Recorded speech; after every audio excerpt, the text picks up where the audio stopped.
Hello and welcome back to this special part of the Chesapeake Today Show when we have an interview. And today one of our own residents, Stephanie Sugioka.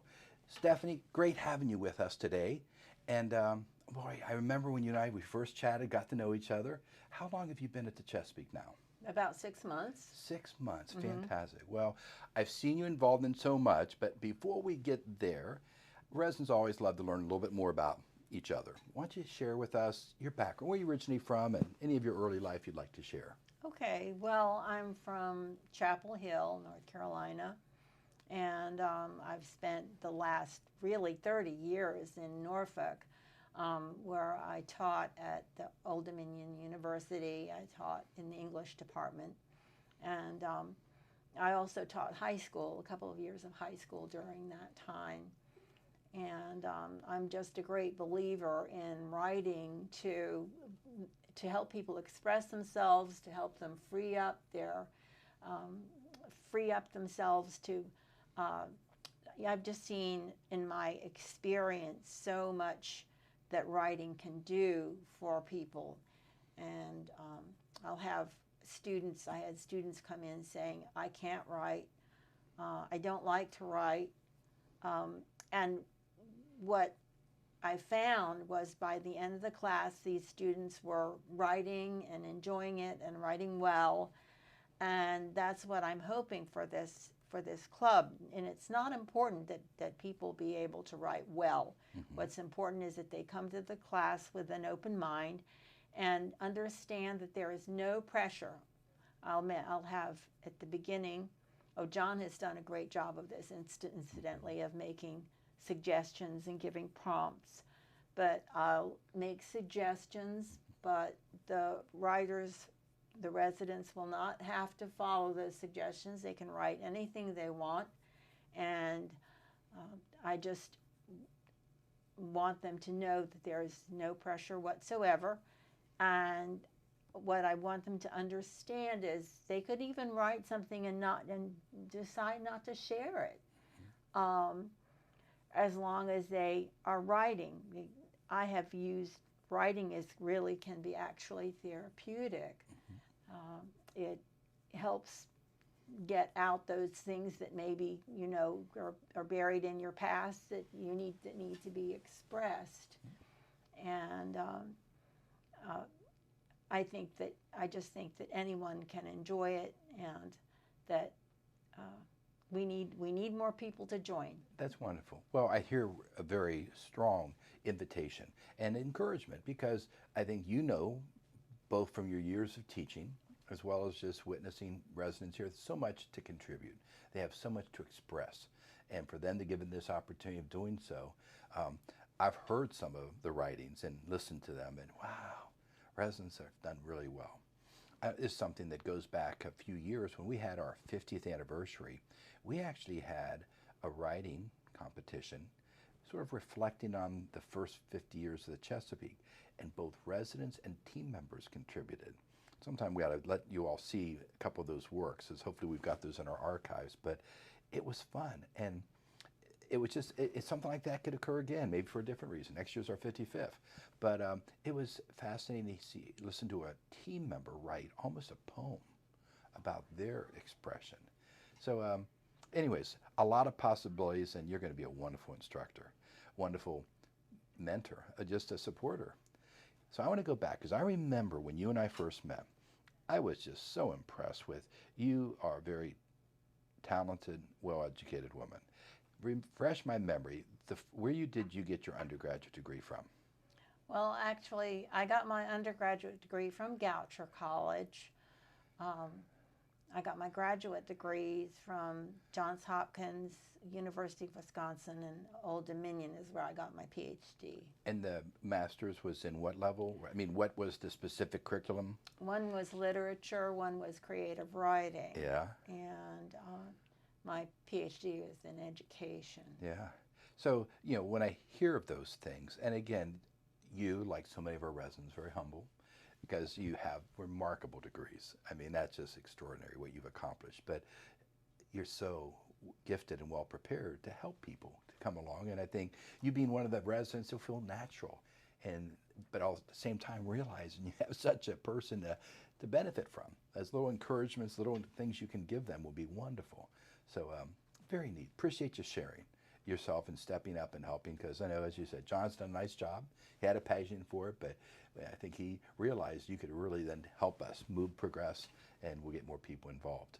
So wonderful. So let me turn a different chapter here and just go back to the 6 months experience here at the Chesapeake. Before coming here, where was your home? Where were you living at? Norfolk. You're in Norfolk. So from your early beginnings in Carolinas, North Carolina, all the educational pursuits that you had throughout your life, was most of your adult life in the Norfolk area? Where were you living during most of your career? In Norfolk. And yes, with the I Dominion? lived the last 30 years of my there, life okay. in Norfolk. And then moved from there here to the Chesapeake. Thanks for coming on this side of the peninsula. Our blessing that you came over here, so thank you. What's been your first 6 months? It's been easy to get adjusted, because I always hear people tell me about, sometimes there's cities, there's areas that have, well, you have the south side and you have the peninsula, and some people don't cross back and forth. And so what's been your experience? Well, basically my experience has been very good. People are incredibly friendly, and I feel that I've settled here at this point, and I've participate in a number of activities. I do mat yoga, and I've actually started a couple of groups myself. Like we have a film club where we watch a movie in the Explore Room and then discuss the movie. So I've tried to participate in activities and get them started as well. I really like the area. You have a lot of retail here, which we do not have in Norfolk. It's sort of a retail desert in some ways, but everything is close by, the stores, and I've been to the art museum, the Torgler, and there are lots of good things about Newport News that I've discovered. Yeah, and I would agree. I mean, I've only been here since 2017. And have lived in a lot of places, perhaps as you, and I compare my Chicago, Hawaii, Ohio, Pennsylvania, Florida experiences, whatever, and there's a lot of good here. And I think the Chesapeake's been very fortunate in our 54 years.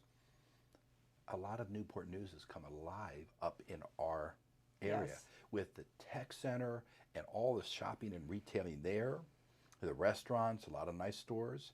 And all the way across to CNU, as you were saying, with all the programming and museums there. It's a pretty good band. If you think about this from side to side, where we are in the peninsula, I've been very fortunate. So that's great. Doesn't surprise me about your involvement with because I remember when you and I first met, and you just said, David, I got energy, I'm youthful, and I'm going to get involved. And boy, have you. Just thank you. I think that is just really special. And, I think residents helping, whether it's advancing a creative writing group, whether it's other special exercise, the movie, that's what makes the programming so enjoyable, because you're helping residents enjoy something that's common. It's not staff trying something. You're initiating it. So I just really compliment you and just welcome any and all residents to do the same, because you are a wonderful ambassador of that. Well, thank you.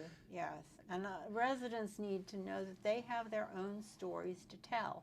Writing is a way of preserving their memories for their children, their grandchildren, and there's no doubt they have wonderful stories to tell, and I would love to give them the opportunity to do that. Yeah. And again, if they don't even want to read those in the group, they're welcome to. But writing, basically, the residents will be writing for themselves rather than an audience. Yeah. And I think that's a good comfort zone to be in. As you help them guide that, they're doing it for their own expression and enjoyment. This past week, I'd learned, done a little trivia day, and that it was National Poetry Day. And we all have. I will tell you, English, literature, etc., was not my strength. Mine was always math and sciences and sort of methodical things, etc. So I'm telling you that, so I can't impress you with my literary genius. It doesn't exist. I like trivia. But with poetry, I said, what do I even remember? And then I went home and I asked my wife Vera, and you may recall she's from Albania. I said, Vera, was there any poem, because she came up in a communist country? She immediately, in her Albanian language, she just had remembered, and she went off for like 2 minutes on a story and a poem that she had remembered as a child. And I think that's fascinating. The things that were read, could have been by our parents, grandparents, whatever, could have been a favorite teacher. We have those memories. And I just, I remember in school trying to rhyme words, trying to create poems. Don't know if I did it very well, but it was an effort. So again, it's back to that creativity. Where do poems and poetry fit in your interest?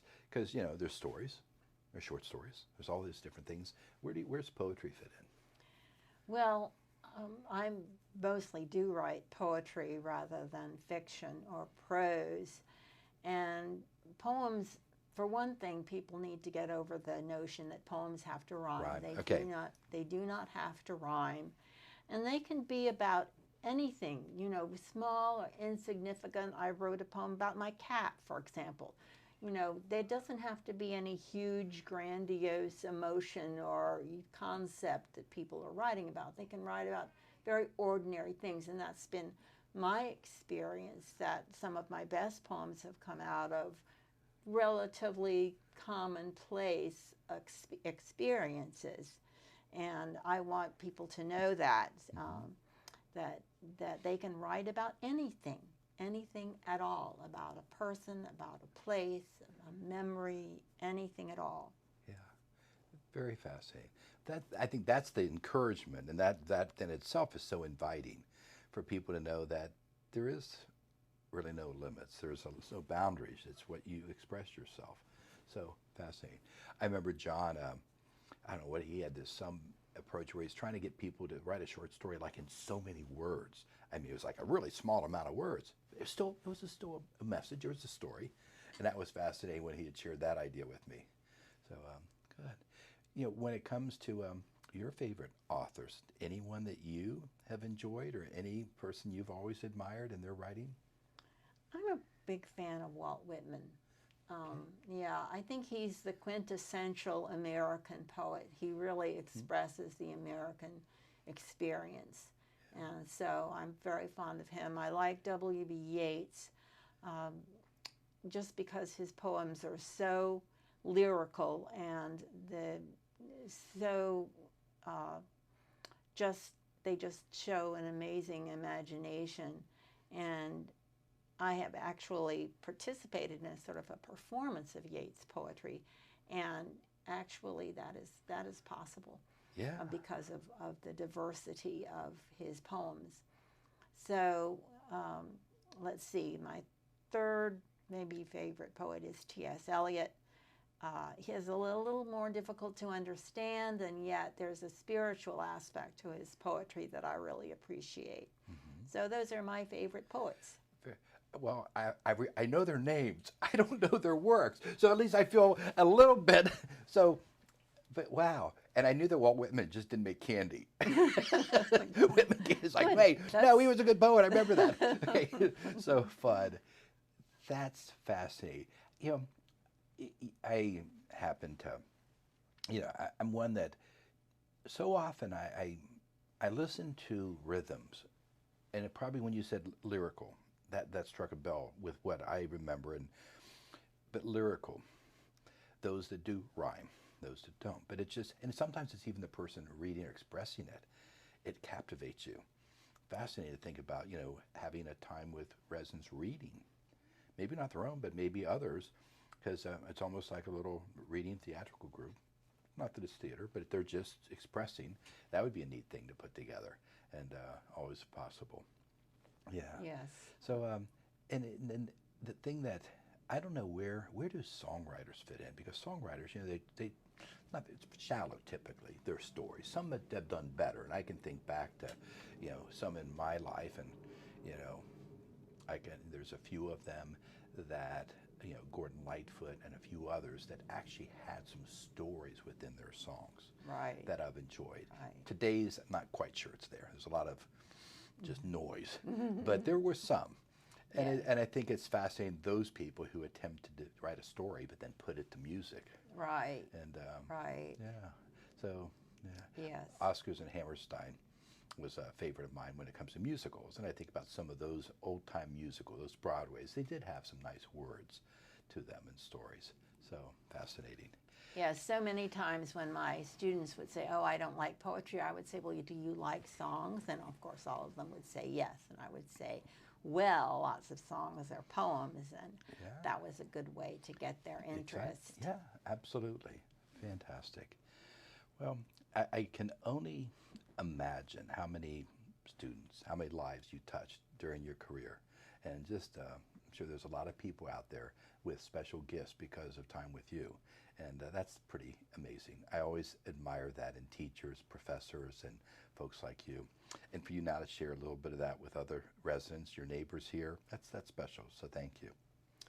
Okay, well, people need to understand too that the world solves its problems in writing, and communication is the main point of writing. I had one assignment, for example, which was to write a persuasive letter, and I had a student who was having trouble with his mother write a letter to his mother, a persuasive letter, and he came back later and he said, "My relationship with her has really improved as a result of my writing this letter."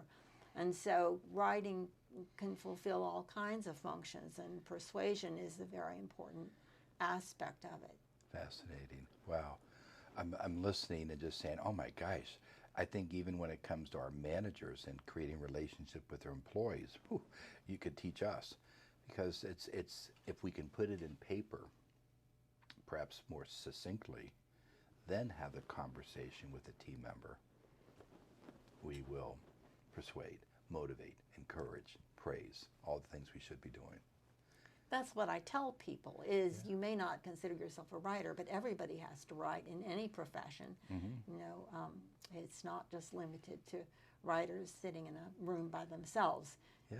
This is the way we communicate. Yeah. And writing is important no matter what you do. Yeah. I would only guess a professor today in the new generation of students that are writing in text, writing in such limited things, emojis, all these other. It's a different language. It's a little foreign to me, but I would think it'd be a challenge for professors to get the college students to move away from that, because for the last few number of years, particularly during the pandemic, that's all they were doing. Abbreviated little messages, text, this, that. I don't know. Do you have any opinion? I mean, maybe they're better off than I'm giving them credit for. What do you think there's been anything that technology and all this cellular stuff has changed? Well, there's text, but there's also emails. Yeah. There's a computer, and you can write a lot faster on Yeah. a computer. And so, you know, an assignment might be to write an email to, perhaps complaining about a product, you know. And I went to the restaurant, and the service was very slow, and I really wish that you would improve your service. So emails can accomplish a lot. Perhaps texting not so much. Yeah. And I guess the challenge will be is, will our young people give the broader communication a chance? Or are they going to get sucked into this flying thumbs? 'Cause that's what they do. They just fly with thumbs. I gracefully learned how to type when I was a freshman in high school. And it was just a delight that I learned to type then, because the computer skills became very simple. But yeah, today's students, a handful in many regards, but I guess we have to just be optimistic. I'm sure you saw that over your career. It's like we're putting the hands in the future into these people. Well, when I taught, my first set of instructions was for students to put away their cell phones, which was not always That's an right. easy thing to accomplish. Yeah. So I have hopes that, in fact, students will have a deeper and broader experience than they do with their texts or their Instagrams or whatever. Yeah, fascinating. Well, I appreciate your time today. Good to get to know more about you. Thank you for this passion on writing and guiding residents, encourage them to be a part of this. I know they're going to enjoy it. And I hope all of you here, just what a wonderful opportunity you have to enjoy this with Stephanie and to participate. Well, thank you so much for having me. I'm so glad to be able to get my message out and encourage students, residents to join my writing club. I think they're hearing it loud and clear. Wonderful invitation. Well, for myself and Stephanie Sugioka. Sugioka. So great having her with us today, and look forward to next time on Chesapeake Today Show. Have a good one.